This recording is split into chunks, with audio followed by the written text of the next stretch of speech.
You were talking about Trump Media, how they're investing 2.5 billion into crypto. Yeah.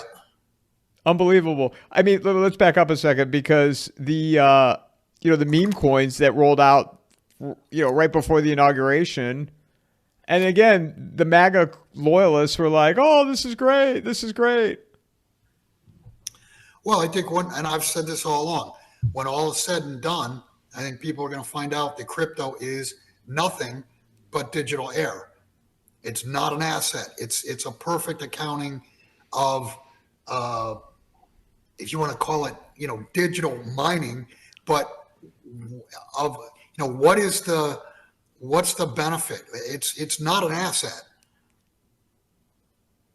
What were your thoughts when you read that the Trump Media company invested all that money into it, or they're raising money? Um, my thought process was, Trump is in the process of forgetting his roots. His father and grandfather were big supporters of the John Birch Society.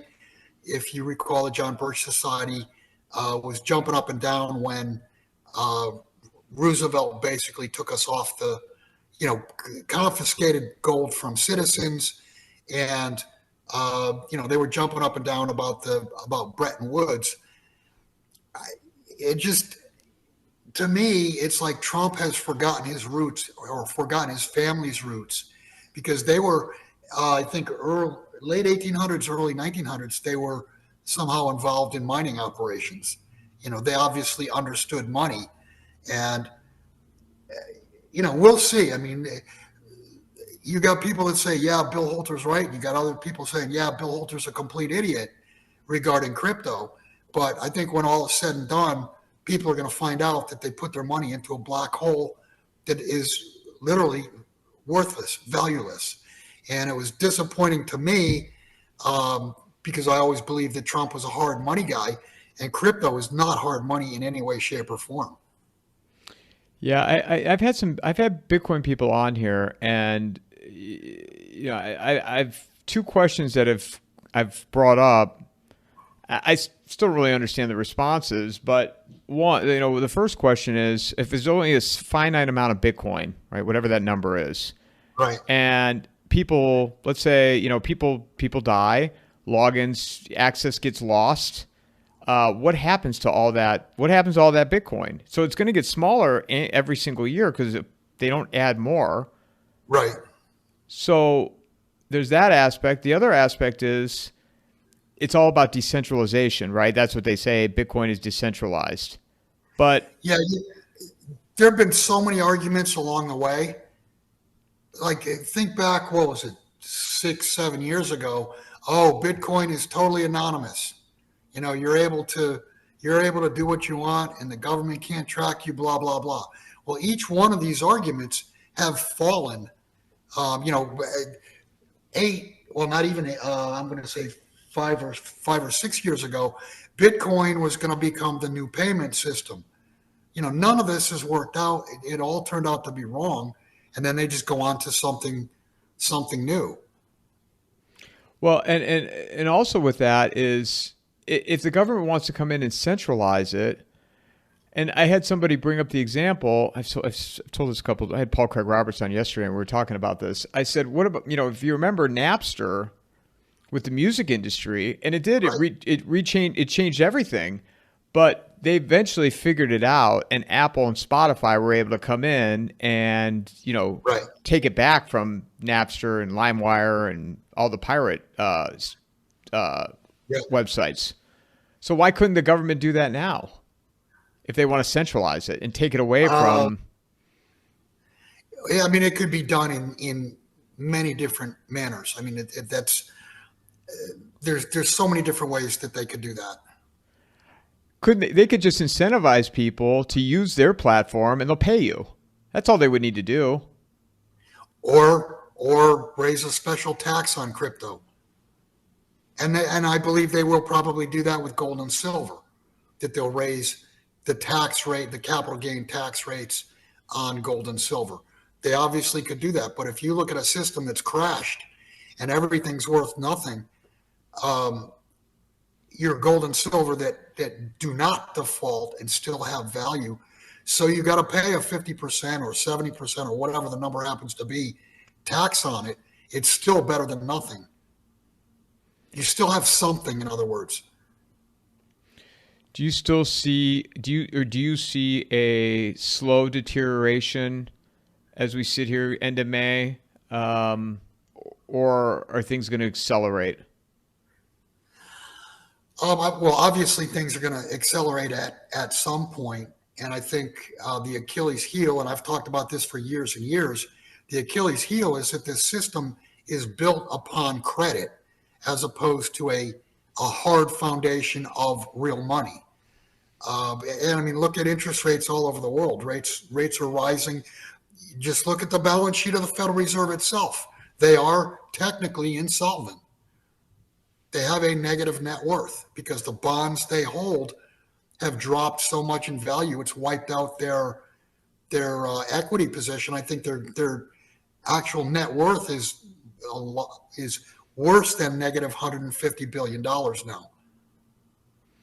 Yeah, and you look at all the way down to the consumer, the buy now, pay later, which I mean, thank God for this show because I'm learning about this. People are buy now, pay later for Grubhub. Right. Yeah, they're eating off of buy now and pay later. What could possibly go wrong? I just saw a commercial with Will Ferrell about PayPal. You can do installments via PayPal, which that's the same thing, right? Is buy now, pay later. Yes. Yeah. It all goes back to, I'm going to say that episode of Popeye came out in the 1930s with Wimpy. I'll gladly pay you Tuesday for a hamburger today. And this is what shows, I mean, the real decay of our society and the deterioration. Right. And I think you've said this before. I mean, these institutions cannot be salvaged at this point. No, they're upside down. And people thought Elon Musk was going to save everything, Bill. They thought Doge was going to be the white knight and everything.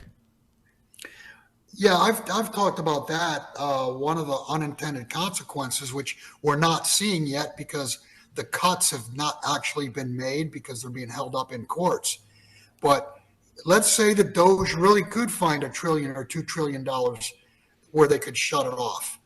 Shut that off, and you're shutting the money off to the Ponzi scheme. I mean, this whole thing has been floated on free money. And let me backtrack just a little bit.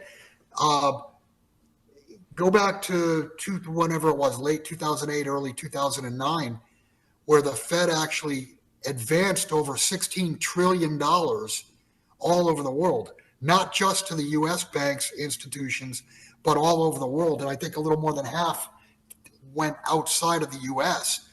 What was that based on? And we didn't find out about that until 2010 or 2011, way after the fact. But where did that 16 trillion come from? And this time around, if it needed 16 trillion back then, what do we need now? 50 trillion? 80 trillion, 100 trillion? I mean, who knows what the number is? And how does an institution with a negative 150 plus billion dollar negative net worth, how do they come up with 25, 30, 50, 100 trillion dollars? You know, where's it come from? I mean, it's all fictional. What is that why Russia, China, and some of the other BRICS countries are recognizing that the dollar is not the future any longer? That is exactly why there is a BRICS union.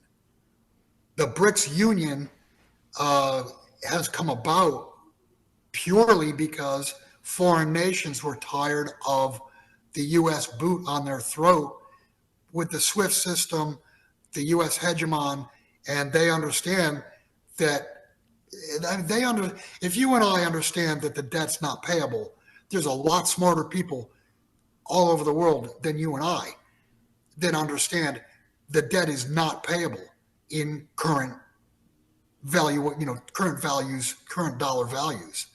So, I mean, they fully understand this, and that's why they're trying to put a system in place that avoids using the dollar. Plus the fact that the United States will confiscate your billions of dollars if you, do something they Yeah, don't like via Russia. they did it with Russia, exactly. And look at the chart of gold. Gold started going up what day? The day after the 300 billion of Russian reserves were sequestered. You just go look at a chart. It was October of 22. How do you just Or confiscate a 23 country's rather. I'm sorry.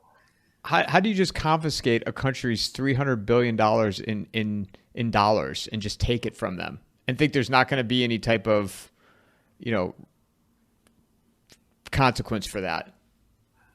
Well, they just did it. They just did it. They said, we make the rules, and that's fine. I mean, they were able to do that, but now there's repercussions to that, and the repercussions are foreign nations don't want to use the dollars that they were using in the past because now you've scared the entire world. How long, in your view, will it take for these countries to have the full system in place where they're not relying on the dollar anymore? And then when would the dollar lose its reserve currency status? Well, the dollar already is losing its reserve currency status because you see nations trying to trade without dollars. You're seeing there's a lot of cross trade, like between Russia and China. They use yuan, they use rubles, and they don't use dollars.